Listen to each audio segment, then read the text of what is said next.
नमस्कार दोस्तों, मैं मुनीश अरोड़ा आपका अपने YouTube चैनल में स्वागत करता हूँ। हर कहानी आपको जीवन का एक नया नजरिया देती है। आज की कहानी सिर्फ एक कहानी नहीं, बल्कि एक ऐसा आईना है जिसमें आप समय, भाग्य और वचन की सच्चाई को साफ देख सकेंगे।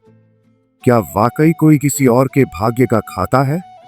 क्या समय से बड़ा कोई बलवान है? और जो वचन से मुकर जाता है उसका अंजाम क्या होता है? इन 3 सवालों के जवाब आपको एक ऐसी अद्भुत कथा में मिलेंगे जिसमें एक कोढ़ी राजा, एक निष्ठावान पत्नी और एक अहंकारी पिता की कहानी छुपी है। तो चलिए दोस्तों, इस प्रेरणादायक यात्रा पर निकलते हैं। आज की कथा है माधवी और राजा आदित्य की सच्ची निष्ठा की कहानी, जो आपके दिल को छू जाएगी। इसलिए कहानी को जरूर सुने। बहुत समय पहले की बात है। एक घना जंगल था जहां एक घने पीपल के पेड़ पर गरुड़ नामक एक शिकारी पक्षी रहता था। उसी जंगल में धरती के नीचे एक गुफा थी जिसमें वासु नाम का एक सांप रहता था। गरुड़ रोज उस गुफा के पास चक्कर लगाता, जैसे किसी मौके की तलाश में हो। वासु डर के मारे महीनों से उस गुफा से बाहर नहीं निकला था। उसे डर था कि गरुड़ उसे निगल जाएगा। भूख और डर के बीच फंसा वासु धीरे धीरे दुर्बल हो गया था। वह अपनी समस्या को किसी तक पहुंचाना चाहता था, लेकिन जंगल में उसकी आवाज सुनने वाला कोई नहीं था। एक दिन उसे पता चला कि दूर के राज्य का एक संत स्वामी अर्नव उसी जंगल से होकर गुजरेगा।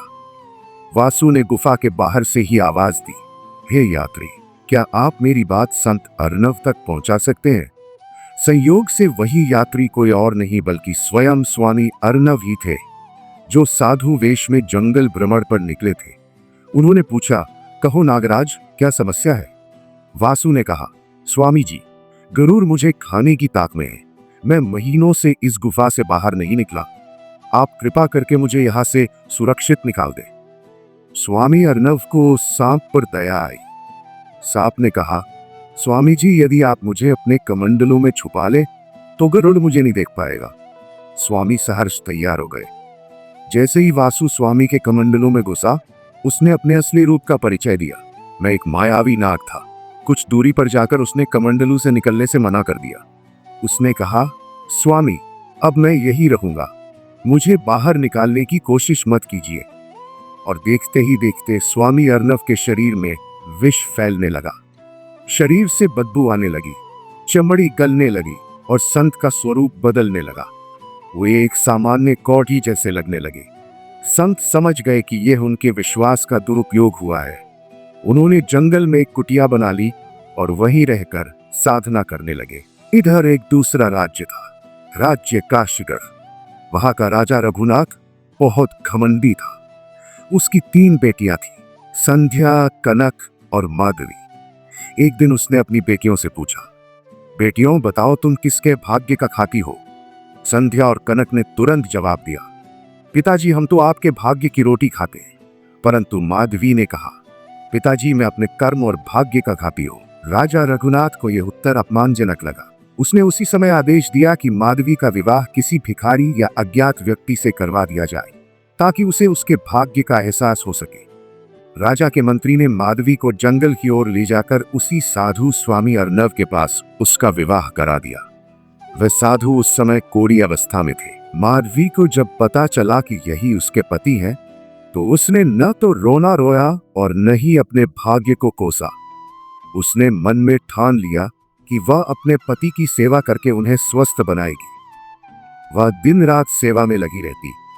धीरे धीरे उस कोढ़ी साधु को माधवी की सेवा में विश्वास आने लगा। उसने अपने हाल के बारे में माधवी को बताया। एक रात पीपल के पेड़ के नीचे एक और नाग बाहर निकला। वह वही नाग था जो वासु का शत्रु था। उसने पेड़ के नीचे बैठकर कहा, हे वासु, तू कितना नीच निकला। तूने स्वामी अर्नव के साथ विश्वासघात किया। तुझे अब कोई नहीं बचा सकता। यह सुनकर माधवी को सारी सच्चाई समझ में आ गई। दूसरे नाग ने कहा, यदि कोई गंगा जल लाकर स्वामी अर्नव को पिला दे तो वासु 100 टुकड़ों में बंट जाएगा और स्वामी का शरीर फिर से ठीक हो जाएगा। यह भी कहा कि यदि कोई उस पीपल वाले नाग के बिल में गर्म तेल डाल दे तो वह भी समाप्त हो जाएगा और वहां से खजाना निकलेगा। माधवी तुरंत एक ऋषि के आश्रम में गई और उन्हें अपनी स्थिति बताई। ऋषि ने करुणावश उसे गंगा जल दे दिया। माधवी गंगा जल लेकर अपने पति के पास पहुंची और उन्हें गंगा जल पिलाया। जैसे ही स्वामी अर्णव ने गंगा जल पिया, वासु नाग 100 टुकड़ों में बंटकर मल के रास्ते बाहर निकल गया। धीरे धीरे स्वामी के शरीर से कोढ़ समाप्त होने लगा।